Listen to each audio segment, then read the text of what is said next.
Hello खमागणी bone अप्रेमीदी, कैसे हैं आप सब। क्या पानी की चोरी हो सकती है? क्या गैस की चोरी हो सकती है? क्या कोई ह्यूमन बॉडी की चोरी कर सकता है? आज हम क्या डिस्कस करने वाले हैं? आज हम डिस्कस करने वाले हैं थेफ्ट के बारे में, चोरी के बारे में। चोरी की डेफिनेशन क्या है, चोरी के एसेंशियल एलिमेंट्स क्या है, ये सब हम आज के वीडियो में डिस्कस करने वाले हैं। तो वीडियो बहुत ही इंटरेस्टिंग होने वाला है, इसको पूरा देखें, स्किप ना करें। चलो let's start. Today we are going to discuss about theft, चोरी। थेफ्ट की डेफिनेशन जो है वो आईपीसी में दे रखी है, सेक्शन 378 डिफाइन थेफ्ट। अब according to section 378 theft means whoever intended to take dishonestly any movable property without that person consent and moves that property। अगर ये डेफिनेशन हम देखें तो बहुत ही कंफ्यूजिंग डेफिनेशन लगती है। Dishonestly, without person consent, movable property, ये सब चीज़ें समझने के लिए हम क्या करते हैं, थेफ्ट की डेफिनेशन को डिवाइड कर लेते हैं। सबसे पहले थेफ्ट की डेफिनेशन में आता है डिसऑनेस्टली इंटेंशन। मतलब आपका जो इंटेंशन है चोरी करने का, कोई चीज़ रिमूव करने का, वो अच्छा नहीं है। आप कोई अच्छे इंटेंशन से, गुड इंटेंशन से, गुड फेथ से नहीं कर रहे हैं।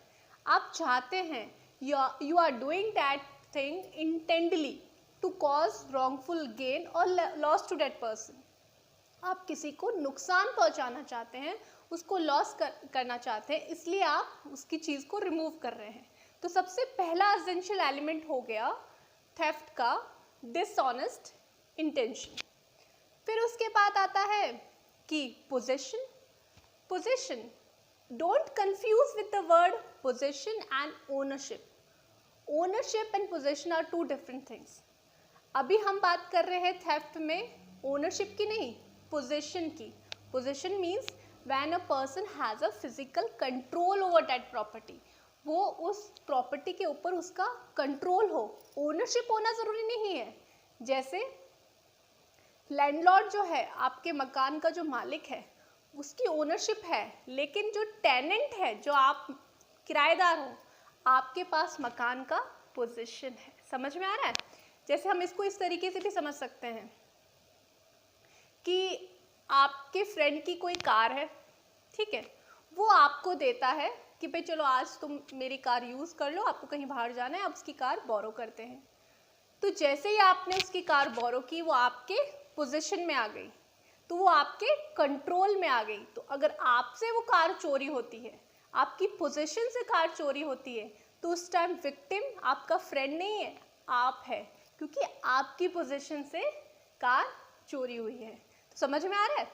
तो थेफ्ट में बहुत इंपॉर्टेंट थिंग है कि पोजीशन में होनी, कि आपके अंदर कंट्रोल कोई प्रॉपर्टी है और आपकी पोजीशन से वो रिमूव होती है। सेकंड चीज़ ये हो गई। थर्ड है मूवेबल प्रॉपर्टी। अब ये मूवेबल प्रॉपर्टी क्या है? अगर आप मूवेबल प्रॉपर्टी की डेफिनेशन देखते हैं एज अकॉर्डिंग टू आईपीसी में भी इसकी डेफिनेशन दे रखी है। According to section 22 of IPC, movable property include the corporeal property of every description. ठीक है, अगर हम इसकी डेफिनेशन देखें तो नॉर्मली मूवेबल प्रॉपर्टी में इंक्लूड होता है standing timber, growing crops and grass. You have studied before also. Movable property का मतलब आसान शब्दों में समझे तो वो प्रॉपर्टी जो मूव नहीं हो सकती। जो इमूवेबल प्रॉपर्टी नहीं है वो मूवेबल है। अब मूवेबल प्रॉपर्टी में क्या क्या इंक्लूड होता है, अगर हम इसको एग्जाम्पल के थ्रू समझे तो क्या, किस चीज़ को आप मूवेबल माना जाएगा? अगर हम ह्यूमन बॉडी की बात करते हैं, ह्यूमन बॉडी जो है कोई मूवेबल चीज़ नहीं है, तो ह्यूमन बॉडी की चोरी नहीं हो सकती। ठीक है, लेकिन अगर ह्यूमन बॉडी लिविंग या डेड है, उसकी चोरी नहीं होगी, उसको रिमूव करते थेफ्ट नहीं होता है। लेकिन अगर ह्यूमन बॉडी को प्रिजर्व करके एज अ मम्मी रखा गया है, या ह्यूमन बॉडी की कोई पार्ट को प्रिजर्व करके कहीं रिसर्च में यूज़ किया गया है, टीचिंग में, जैसे मेडिकल्स वगैरह में डॉक्टर्स वगैरह जो स्टडी करते हैं, नॉर्मली पार्ट्स प्रिजर्व करके रखते हैं, तो वो चीज़ अगर उस पार्ट जो प्रिजर्व्ड ह्यूमन बॉडी पार्ट है, अगर वो रिमूव होता है तो फिर चोरी कहलाती है। समझ में आ रहा है? ह्यूमन बॉडी अगर डेड और अलाइव है तो चोरी नहीं है, लेकिन ह्यूमन बॉडी को प्रिजर्व कर रखा है कहीं एज अ मम्मी या फिर as for a research for some education field, और वहाँ से वो चीज़ रिमूव होती है तो चोरी कहलाती है। अब हमने जब स्टार्टिंग में मैंने बताया था कि क्या गैस की चोरी हो सकती है, हाँ गैस की भी चोरी, अगर गैस की चोरी को भी थेफ्ट कहा जाता है। पानी की चोरी, हाँ वाटर की चोरी भी हो सकती है, लेकिन जब तक वो किसी के पोजीशन में है, किसी के कंट्रोल में है। अगर मेरे पास कोई कुआं है, मैं खुद उस मेरे पोजीशन में है, कोई वाटर टैंक है जो मेरी पोजीशन में, अगर वहाँ से कोई चोरी करता है तो थेफ्ट कहलाएगा। लेकिन सी हो गए, ओशियन हो गए, वो किसी की पोजीशन में नहीं है, है ना, फ्री है वो चीज़ें, वो किसी के अधिकार नहीं है, उसका किसी पर्टिकुलर पर्सन के पोजीशन में वो नहीं आती, तो वहाँ से अगर कोई पानी रिमूव करता है, ले जाता है, तो थेफ्ट नहीं है। अब क्या इलेक्ट्रिसिटी की चोरी थेफ्ट में आती है? अगर, क्योंकि इलेक्ट्रिसिटी को मूवेबल प्रॉपर्टी नहीं माना गया, एक केस भी था अवतार सिंह वर्सेस स्टेट में, electricity is not considered as a movable property, but theft of electricity was considered as an offense under Electricity Act। और एलिमेंट है विदाउट कंसेंट, मतलब थेफ्ट में जो पोजीशन किसके अंडर कंट्रोल वो प्रॉपर्टी है, उसकी कंसेंट से तो आप रिमूव नहीं कर रहे हो, उसकी बिना मर्जी के, without his consent when you remove some property, then it is considered as a theft. अगर आप उसकी परमिशन लेके कि भाई मेरे पास आपके पास एक पेन है और मैं कहूँ कि प्लीज़ मुझे अपना पेन दे दो, मुझे लिखना है, कुछ बोरो कर रही हूँ मैं आपसे, तो वो चोरी नहीं है, because I am taking your permission. अगर आपकी परमिशन के बिना मैं आपके बैग में से चीज़ निकाल देती हूँ, then it is considered as a theft. समझ में आ रहा है? और एक चीज़ आपको हमेशा याद रखनी है कि थेफ्ट हमेशा मूवेबल प्रॉपर्टी का ही होता है, इमूवेबल प्रॉपर्टी का थेफ्ट नहीं होता है। और अब एक एसेंशियल एलिमेंट लास्ट जो है वो है रिमूवल, मतलब रिमूव करना।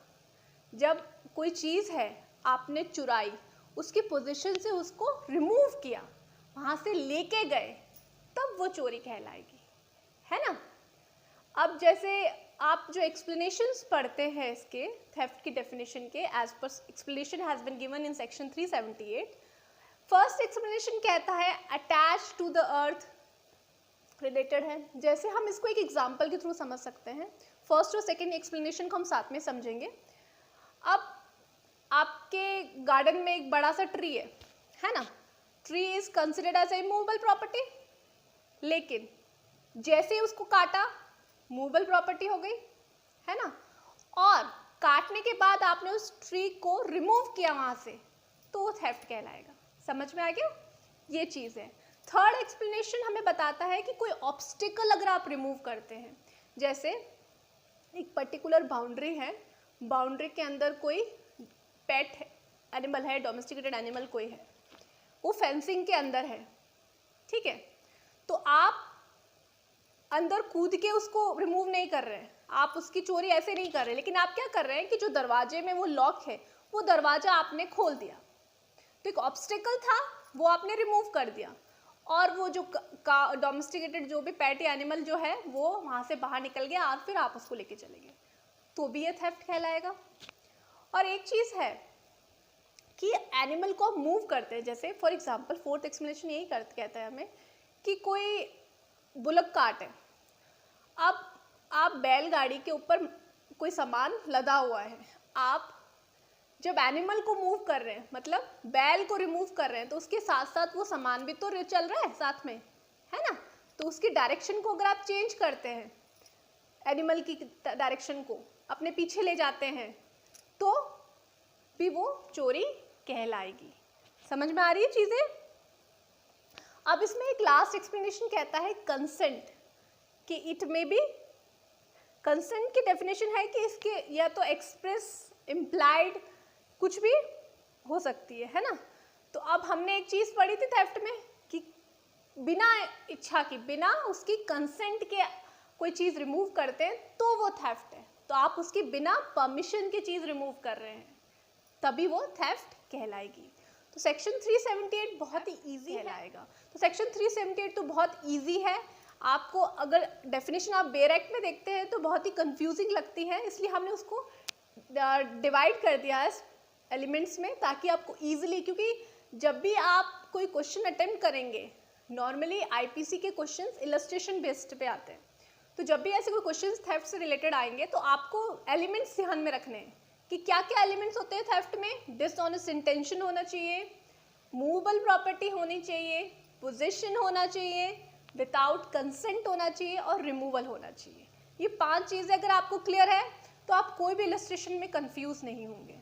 और सेक्शन 379 जो है वो हमें पनिशमेंट बताता है। It speak about the punishment relate to the theft which can be around 3 years और फाइन और बोथ।